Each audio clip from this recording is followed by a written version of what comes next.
Who is the loved one? Allah. Who is Ar-Rahman? Allah. Who is Al-Mannan? La ilaha illallah, Muhammadur Rasulullah. Muhammad is the messenger, to Allah is our return. La ilaha illallah. A'udhu billahi minash shaitanir rajim. Bismillahir rahmanir rahim. It's another beautiful day. Welcome to Virtues of Ramadan. I'm Shakira Bello. I say Assalamu alaikum wa rahmatullahi ta'ala wa barakatuh. I have with me in the studio today Dr. Isa Abdul-Mujib, is a medical doctor and as well as Islamic scholar. I have him in the studio to do justice to today's topic. Assalamu alaikum wa rahmatullahi ta'ala wa barakatuh. Wa alaikum salam wa rahmatullahi wa barakatuh. Today we'll be discussing health benefits of Ramadan. What are the things that we need to do during this period as regards our health? Is fasting good when you have one ailment or the other? These are the things that we're going to talk more today. Let's quickly say our dua for today. Allahu Allahu ya Rabbi ya Allah. Allahu ya Rabbi ya Allah. La ilaha illallah. La ilaha illallah. La ilaha illallah. Muhammadun Rasulullah. Muhammadun Rasul. Allahumma Ameen. May Allah subhanahu wa ta'ala accept our prayers, bless us and guide us aright. The program is Virtues of Ramadan, and today we'll be discussing health benefits of Ramadan. Assalamu alaikum, Dr. Isa. Wa alaikum salam wa rahmatullahi wa barakatuh. First thing first, does fasting has anything to do with our health? A'udhu billahi minash shaitanir rajim. Bismillahir rahmanir rahim. Alhamdulillah, wassalatu wassalamu ala ashrafil mursalin sayyidina Muhammad wa ala alihi wa sallam. Strictly speaking, directly, the fasting the month of Ramadan is actually prescribed to take care of our health.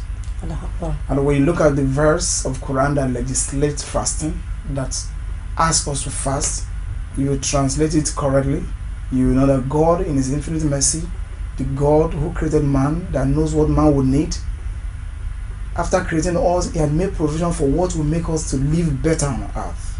Look at how He said, Quran chapter 2, verse 183. That's Surah Baqarah. Surah Baqarah. He said, Ya ayyuhalladhina amanu, I call unto you that are believers. Kutiba alaykum as-siyam. I prescribe fasting unto you. If you go back to prescription, who prescribe for people? It's only doctors. Now God says, I prescribe fasting for you. Kama kutiba ala alladhina min qablikum. The generation before you people that were human beings as well, I once prescribed this fasting to them. And what happened to them? لَعَلَّكُمْ تَتَّقُونَ. They became healthy in their soul and they became healthy in their body, because these are the two things that actually made a man. Now it is when you are healthy in your soul that you have the piety, the fear of God. You run away from sins, you stop lying, backbiting, you do all the vices. It is disease of the heart that engages you in going against God. Similarly, when the soul is sick, the body was likely to follow to be sick. Because the Prophet Muhammad said, Sallallahu alaihi wasallam, in a human body is a flesh. Either salaha, if it is healthy, salahat jasad kullu, the whole body will be healthy. Or either fasadat, and if it's disease, fasadat jasad kullu, the whole body will be diseased. They asked him, what is it? He said, Allah, wa hiya al-qalb, and that's the heart of man. And if the heart of man is what fasting is going to deal with first, to make the heart healthy, healthiness of the heart means that the fear of God enters your heart. Now you are likely to run away from things that will become injurious to your body as well. For instance, your heart is healthy, you fear God, you will not take alcohol. Is healthy, you will not eat things that said you should not eat. Is healthy, you want to please Him with all your activities. So your body follows, and that's why you do a lot of prayers, a lot of nawafil in Ramadan, because you are healthy.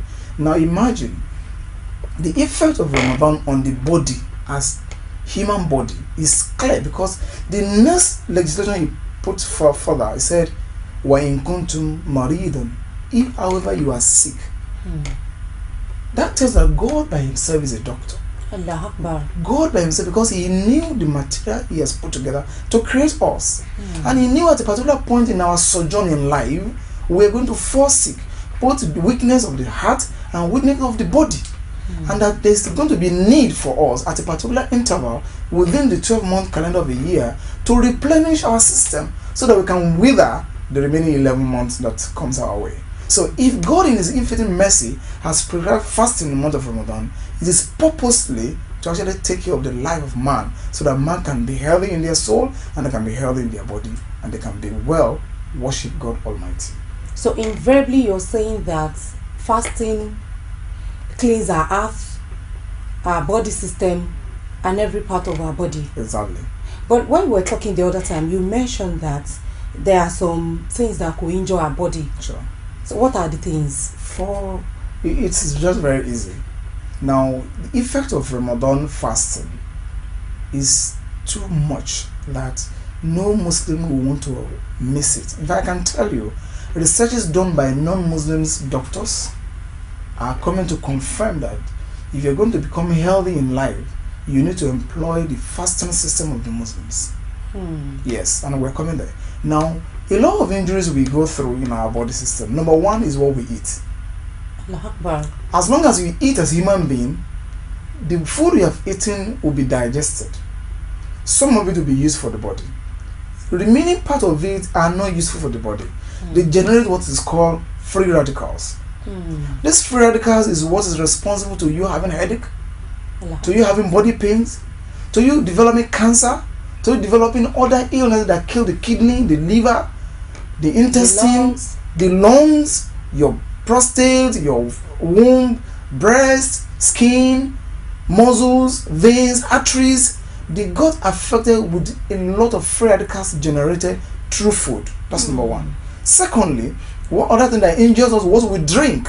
Allah Akbar. We take a lot of very sophisticated drinks that contains a lot of energetic components that destroy our body system. Not only that, the weather to which we go in through, the sun that we go in and out, also injures us as well. Not only that, our activities in life, stress, injures our system. Not only that, our social life, with a lot of problems we go through, either husband and wife, children, financial issues, psychological issues, social breakdown, and physical stresses, all this generate a lot of problem within us. And at the end of the day, you need to get it treated. And one of the best way, I can tell you, I show you today, if you are listening to this program, one of the best way to take care of all this I've mentioned that is generated naturally to destroy the body, fasting the month of Ramadan does a lot of tremendous work on that. So invariably, you know, Ramadan is the 9th month of the Islamic calendar. Exactly. And if you're telling us now that fasting in the month of Ramadan will actually help our health, apart from being a Muslim, that Allah has said that is one of the 5 pillars of Islam, which means it's compulsory for all the Muslim Ummah to fast during the month. Are you now saying that, because for non-Muslims, they might say, I can't be fasting during the month of Ramadan because I am not a Muslim. Are you saying that, let's say in a week, is it good that one should even take it upon him or herself because of our health to fast either once or twice in a week? Let me take you very far. In medical practice today, the first part I want you to look at is that no doctor will operate on a human being without fasting you. We must make you fast before we operate on you. Allah Akbar. So telling you that fasting, as it were, not just a religious entity now, it has a medical factors. Now, no doctor will put his knife to cut human being except he has made you to fast. In fact, if you come in as an emergency, we give you some drug that fast you for about 4 to 6 hours before we operate on you. Allah Akbar. So that is one. Number two, today, a lot of illnesses that you know of, we treat you 2 directions. We call it pharmacological and non-pharmacological. Pharmacological means that we give you drugs. Now, non-pharmacological, now we have other means by which we ask you to go through to get treated. Number one, we ask you to do physical exercise. Okay. That is not drug. Number two, we want to adjust your diet. That's not drug. That's true. Number three, we make you to fast in some cases. Allah. And that's medical. So whether you're a Muslim or you're a non-Muslim, for one reason or the other, you must learn how to eat, when to eat, and how to eat. If you do not know, majority of the disease you are going through today were acquired from what you have eaten. And most of the disease you are going through today, if you want to get it treated well, you will need to engage in one type of fasting or the other. Now you have water fasting, you have fruit fasting. Okay? Now you have the Islamic fasting. Now that combines both water and fruit fasting as well. And vegetables. Yes, they all belong to fruits. Vegetables belong to fruit as well. So at the end of the day, you realize that fasting, as it were, is just necessary for you to become healthy. So in life, if you're the type that eat voraciously, endlessly, uncontrollably, and you don't care what you eat, when to eat, and how to eat, you are likely to develop a lot of diseases. And I can tell you, even non-Muslims are beginning to employ to fast the month of Ramadan just to get healthy as well. Not just even because it's only Muslim.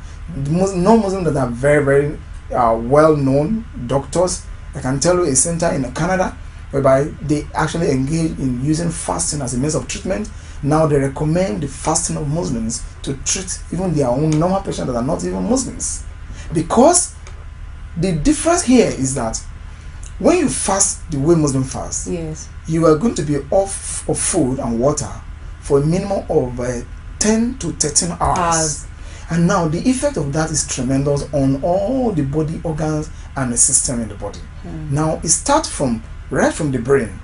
The brain is being signaled that this person is losing water, this person is losing sugar, this person is losing something that generates energy. Now there's minerals and vitamins. Now the brain is stimulated to activate every other organ in the body, that hey, do not allow the loss to kill you.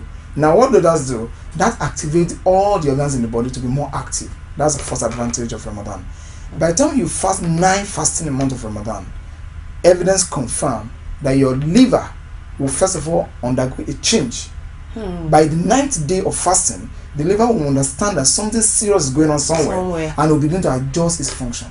Similarly to the kidney, similar to your intestine, similar to your lungs, similar to your vessels and your muscles. I used to give an example that before we start month of Ramadan, just take your picture and see your image of your skin. After Ramadan, take another picture and you will see that you are more beautiful, you are more fresh, you are looking very neat. And what makes that to be is month of Ramadan that actually beautify your skin. We call something epithelialization. Epithelialization means that repairing of skin. Ramadan fasting repair your skin and makes you more beautiful. So if you want to even look more beautiful, you need to go for Ramadan fasting. If you want to look more beautiful, you need to fast. Let's know what to eat, when to eat, and how to eat it. Now we'll go for a short break. Now when we come back, we're going to talk more on the conditions that could make one not to fast during the month of Ramadan. Stay with us. Welcome back. If you're just joining us, the program is Virtues of Ramadan, and we've been discussing health benefits of this holy month. I have with me in the studio Dr. Isa Abdul Mujib. He's been educating us on the health benefits of Ramadan. Doctor, before we went to break the other time, you were talking about some health conditions that could make one not to fast. What are the health conditions? Okay, before I jump into that again, now a lot of us look for drugs to boost our immunity. Do you know that Ramadan will boost your immunity?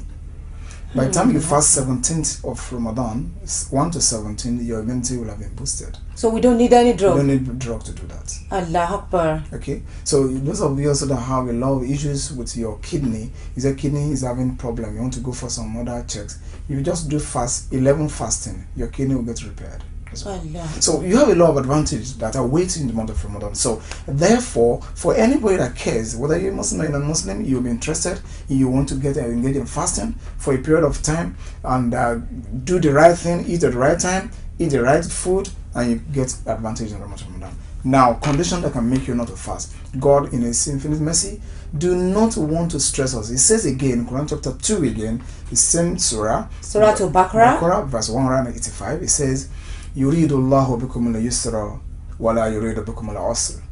He, Allah, intends to make things easy for you. I do not intend to make things hard unto you. And therefore, asking you to fast, I do not plan to worsen your condition. Rather, I want to improve your condition. Therefore, an individual that have diabetes may not be able to fast if he's having type 1 of diabetes. Allah. There are 2 types of diabetes, or 3, Okay. but majorly type 1 and type 2. And Type the 1, most common one. yes. Type 1 means that that person depends on insulin. He must be injecting himself regularly to live well. So Such a invariably person when cannot one is fast. taking injection, you don't fast. Not so. Okay. That particular person, if he doesn't take the injection, in another 4 to 8 hours, is going to have problem. So he must take an insulin injection. So such a person cannot fast, except if he has actually seen a doctor and the regimen has been programmed that he can only take the injection in the morning and take it in the evening. That's like a person can fast. But a type 2 diabetes person can fast. That one is easier. You use drug, you can take it after sahur in the morning, and you take the second one after breaking the fast. Now the second person that may also not fast is somebody that have peptic ulcer disease.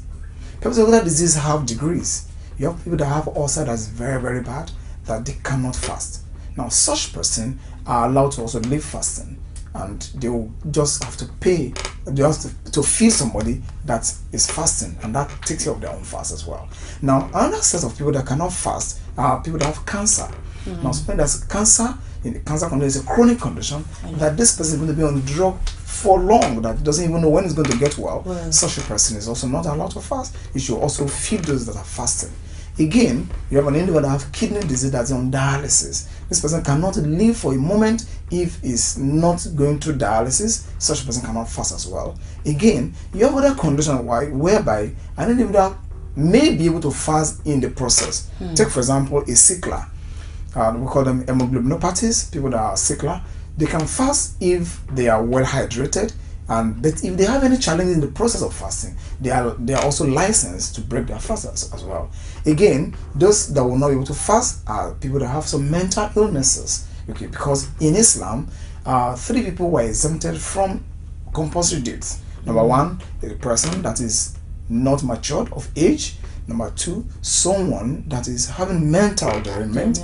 And the third person is someone that is in sleep. The person that is asleep is not entitled to do something that is expected for those that are alive. So now, for someone that have mental illnesses, is also not expected to fast. Now, these are conditions that would refrain a person from fasting. Why some other condition can allow the person to fast later? For example, you have malaria. Malaria is something that you treat today, by tomorrow or next morning, you're okay. You can continue fasting.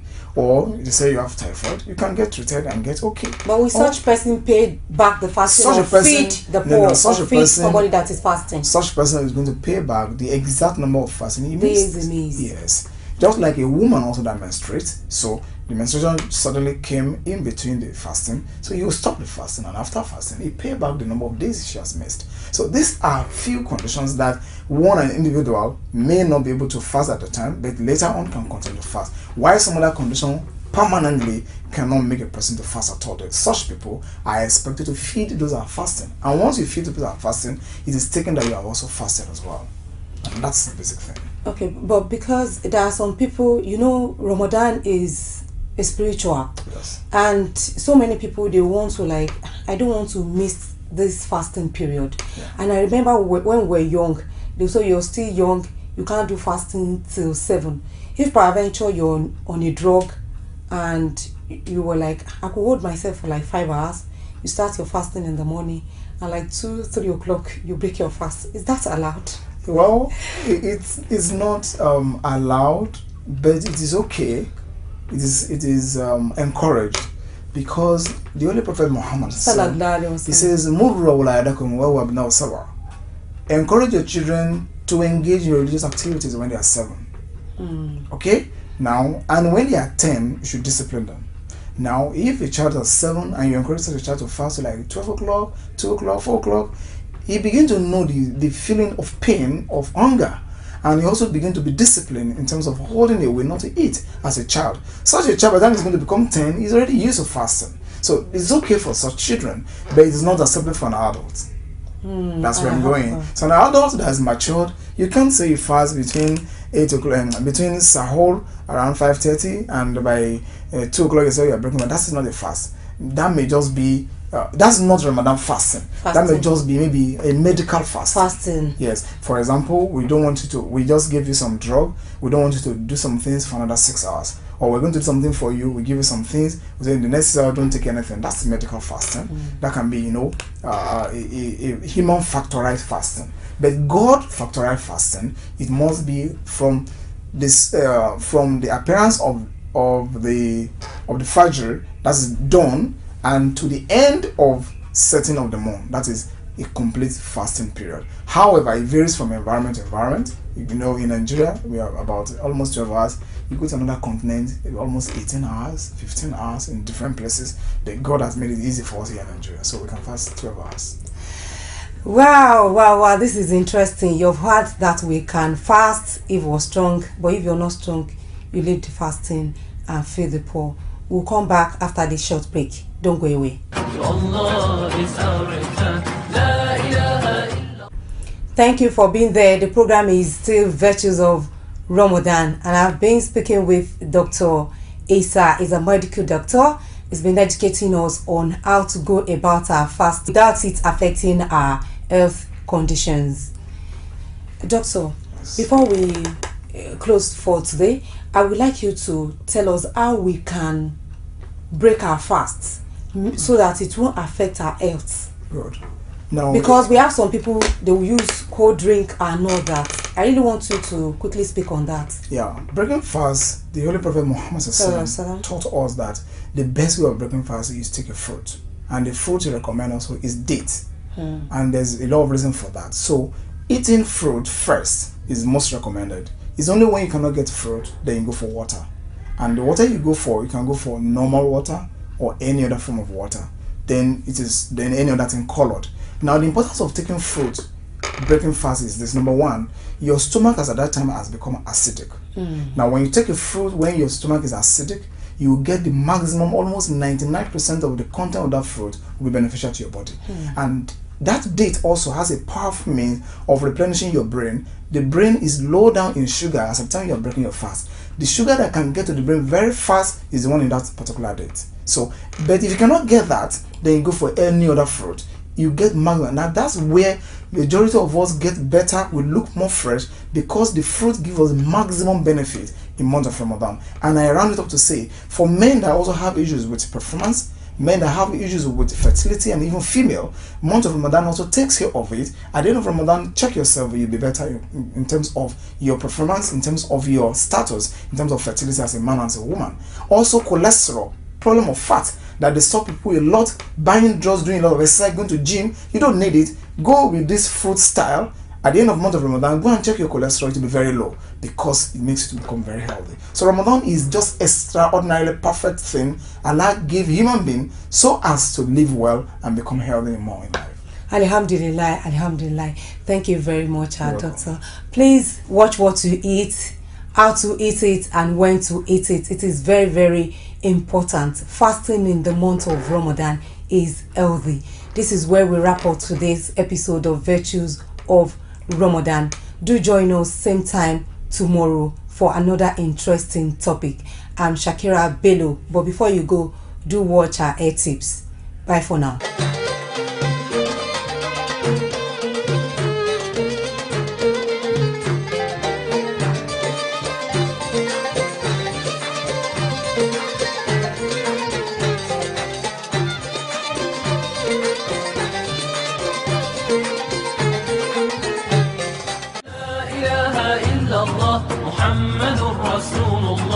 Muhammad is the messenger, Allah is our return. La ilaha illallah, Muhammad Rasulullah. Muhammad is the messenger, Allah is our return. La ilaha محمد رسول الله لا إله إلا الله محمد رسول الله